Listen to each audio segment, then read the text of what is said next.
Can Jannik Sinner become a legend? I mean, that's the question on everyone's mind, right? And it's what we're diving into today. You sent over some articles about his season, and wow, talk about one for the record books. And you know what's fascinating? It's not just about the wins, it's how he's winning. The data, it tells a deeper story about Sinner, about what makes him so dominant. Yeah, because one article mentioned he clinched the year-end #1 ranking already, and it's only October? To have it locked up this early, that's crazy. It's unheard of, especially at 23 years old. Yeah. I mean, securing the top spot this early shows his consistency, his dominance all season. He's in a league with legends now. Djokovic, Nadal, Alcaraz. Wow, that's some serious company. So this isn't hype, this is the real deal. Absolutely. Speaking of real deal, let's talk about these insights categories the article kept mentioning. Apparently Sinner's leading in a bunch of them. For those of us who aren't tennis statisticians, what are these categories? So think of them like stats that go beyond just your basic aces and winners. They show us deeper trends, patterns in a player's game. Okay, I'm intrigued. One Sinner dominates is conversion score. Conversion score. Okay, help me out here. Refresh my memory. Basically, it measures how often a player wins a point when they're on the attack. Okay.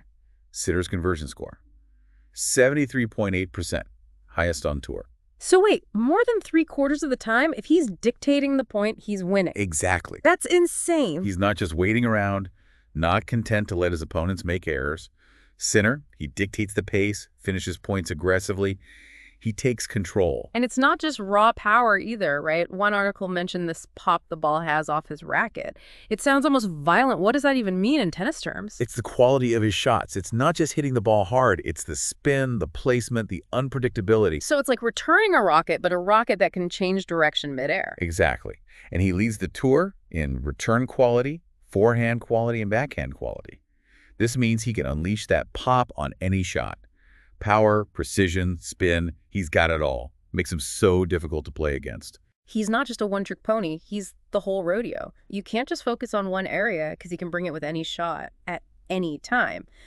Now, I'm a visual learner, and the article mentioned these 3 peak performances from this season.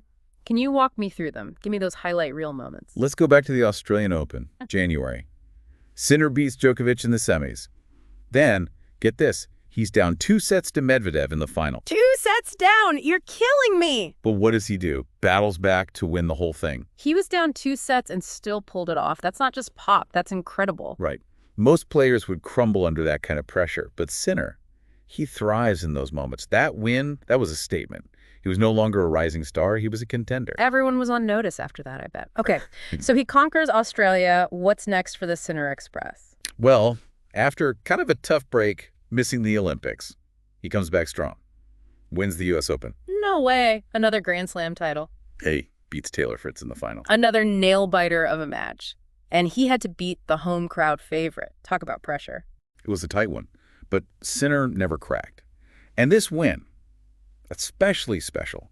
It made him the first guy in, get this, almost 50 years, to win his first 2 Grand Slams in the same season. You talk about making history. This wasn't just a good year, it was legendary. Now remind me, there was a 3rd peak performance you mentioned. Oh, absolutely. Hard courts this year. His dominance, 45 wins to only 3 losses. Are you kidding me? That's insane. Yeah. And that includes those Masters 1000 wins, Miami, Cincinnati, and recently Shanghai.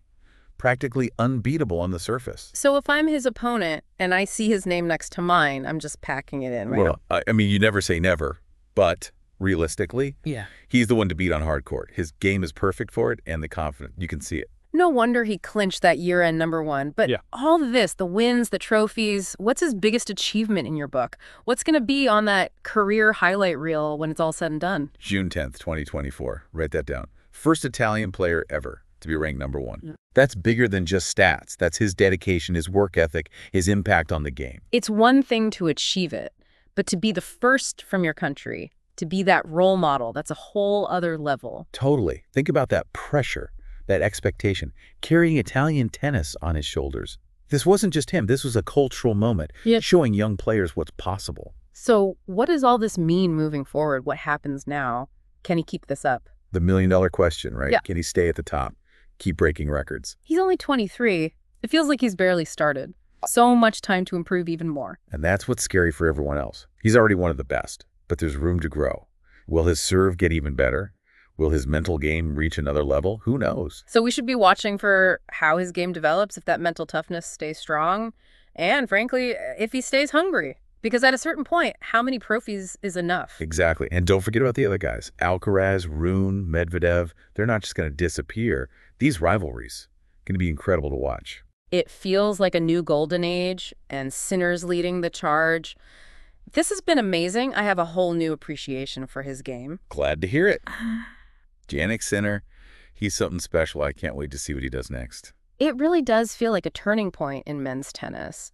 Are we witnessing a changing of the guard? It's an exciting time to be a fan, that's for sure.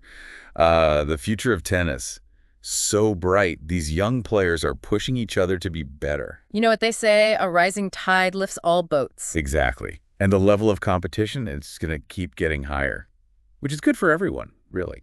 This entire deep dive has been fascinating. I have a whole new appreciation for Sinner's game and what he means for tennis, even beyond the court. That's great to hear. He's more than just a player. He's become a phenomenon, an inspiration, and feels like he's just getting started, which is incredible to think about. So as we wrap up here, what's the one thing you really want listeners to remember about Jannik Sinner and this rise to the top? Remember that date, June 10th, 2024. It's more than just the day Sinner became the #1 player in the world, more than just the first Italian to do it. It's a day that, I don't know, it redefined what people thought was possible, and it'll be in the history books forever. It's a good day to remember. Well, on that note, we'll leave everyone with this thought. Keep your eyes on Jannik Sinner, because we've just witnessed the beginning of something truly special.